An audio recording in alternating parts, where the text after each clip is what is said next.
Fascism has been described as feudalistic and reactionary by historians. The common understanding of fascists is that they wanted to recreate a mythical past for the nation. It seems that the last word that could be used to describe the fascist project was modernism. However, that is exactly what Roger Griffin has set out to do.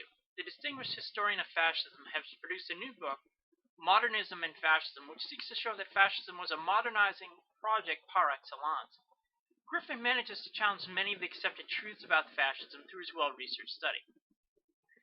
Before looking at how fascism fits into modernism, Griffin spends the first half of his book exploring the roots of modernism. Griffin looks at the varying modernizing movements that developed in Europe, whether political, economic, or cultural. Griffin offers an ideal definition of modernism as striving to achieve a sense of transcendent value, meaning, or purpose, despite Western culture's progressive loss of a homogeneous value system and overarching cosmology, caused by the secularizing and disembedding forces of modernization. Modernism is distinguished from the process of modernization, which brings about the spread of rationalism, liberalism, secularization, individualism, and capitalism. The process of modernization brings with it a dislocation of traditional values and the birth of a modernist reaction. One of the many examples Griffin used to explore the reaction against modernism is the work of the novelist Herman Brock. To Brock, the modern citizen, oblivious of higher spiritual calling or deeper ontological needs, is subliminally driven to pursue the ruthless logic of profit. It is this contradiction of a lack of higher calling in modernization and the striving for transcendence among modernists that leads to the fascist synthesis. Griffin leads us to this synthesis by surveying the various avant-gardes, such as Futurism, the philosophy of Nietzsche, and others revolting against the modern world. One interesting case that Griffin describes is Astropathy, a German movement founded during World War I that promoted the creation of a new Germany uniting all Aryans in a single nation, purge of the metaphysical evil incarnated in racial degeneracy. Griffin looks at Astropathy and other movements as founding the basis of Volkish nationalism that would form the core of Hitler's Nazi ideology. Once Griffin goes through an exhausting survey of modernization and the modernist reaction, he spends the second half of the book describing the fascist synthesis.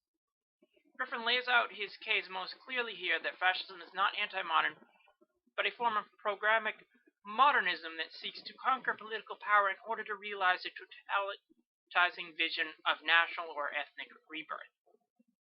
This definition of fascism lies in succinctly with Griffin's definition of modernism. It is here that Griffin paints a chilling image that masterfully blends the terminology of modernism, health, and fascism. Griffin looks at fascism as a garden state which sought to cultivate and breed healthy varieties of human beings. The fascist state thus not only sought a nation of healthy human beings, but to purge society of weeds.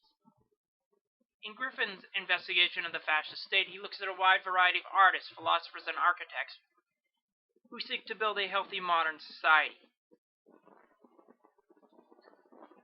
An interesting case among many is Joseph Goebbels, who seeks to purge Germany of decadent art. Yet Goebbels also sought to promote a Nazi aesthetic that was strangely modern. Despite the Nazi ban on jazz, Goebbels promoted swing because the upbeat mood of pleasure life it generated made it acceptable to the Goebbels faction within the Third Reich. The Nazis also wanted technology to be geared exclusively to the needs of the Volk as interpreted by the leader. This haunting culmination of the modernizing fascist garden state would be the genocide of the Jews. Griffin makes an eerie and convincing case that Nazism was not anti-modern but an alternate form of modernism.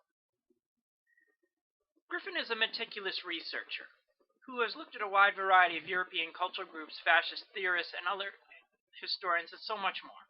Griffin also looks at films, architecture, and music in a stunning mosaic.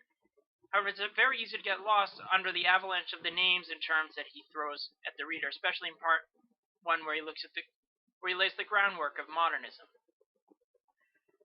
For example, when laying out Kermode's theory of time and terror management of time, Griffin does not really elaborate on his argument, but digresses in academic jargon. Griffin looks at so many alternative answers that his text becomes bogged down and is difficult to read. Yet Griffin raises some very compelling questions about the fascist relation to modernism. After reading Griffin's work, it will be very difficult to describe fascists simply as anti-modern reactionary. How can we reconcile fascists' supposed hatred of the modern world when they're so willing to use the instruments of modernism to build a new world? This and many other questions are posed by Roger Griffin's work. Any historian or theorist seeking to explain the fascist view of the world is going to have to come to terms with Griffin's majestic work.